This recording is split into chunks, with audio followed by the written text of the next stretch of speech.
Sir 5 dangerous snacks గురించి చెప్పారు కదా, మా పిల్లలు 5 రకాలు తింటున్నారు. మరి పళ్ళు పాడవకుండా ఆపడం మన చేతుల్లో ఏమైనా ఉందా?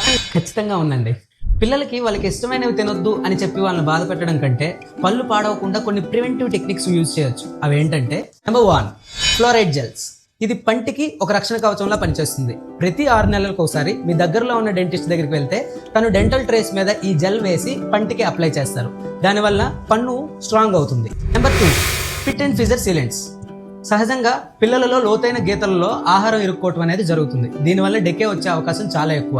అందుకని సీలెంట్స్ ని యూజ్ చేసి ఆ లోతైన గీతలని పూడ్చడం జరుగుతుంది. Number 3, SDF gel. ఒకవేళ పుచ్చు స్టార్ట్ అయినా అది పక్క పళ్ళకి స్ప్రెడ్ అవ్వకుండా ఉండటం కోసం ఈ జెల్ని ఆ పుచ్చు దగ్గర అప్లై చేస్తాం. దానివల్ల డెకే ప్రోగ్రెషన్ అనేది స్లో అవుతుంది, పక్క పళ్ళకి స్ప్రెడ్ అవ్వకుండా ఉంటుంది. గుర్తుంచుకోండి, నొప్పి వచ్చిన తర్వాత క్లినిక్కి భయపడుతూ తీసుకురావటం కంటే నొప్పి రాకముందే క్లినిక్కి నవ్వుతూ తీసుకురావటం చాలా ముఖ్యం. పిల్లల భవిష్యత్తు కోసం మనం ఎన్నో జాగ్రత్తలు తీసుకుంటాం. అలాగే వాళ్ళకి నొప్పి తెలియని ఆరోగ్యకరమైన బాల్యాన్ని అందించడం కూడా మన బాధ్యతే. ఆ స్మైల్ని కాపాడడంలో మనం ఎప్పుడూ ఒక అడుగు ముందే ఉండాలి. మీ పిల్లల చిరునవ్వును కాపాడుకోవడానికి సిద్ధంగా ఉన్నారా? అయితే కిందన కిడ్స్ అని కామెంట్ చేయండి. మన పిల్లల డెంటల్ హెల్త్ గురించి కలిసి మాట్లాడుకుందాం.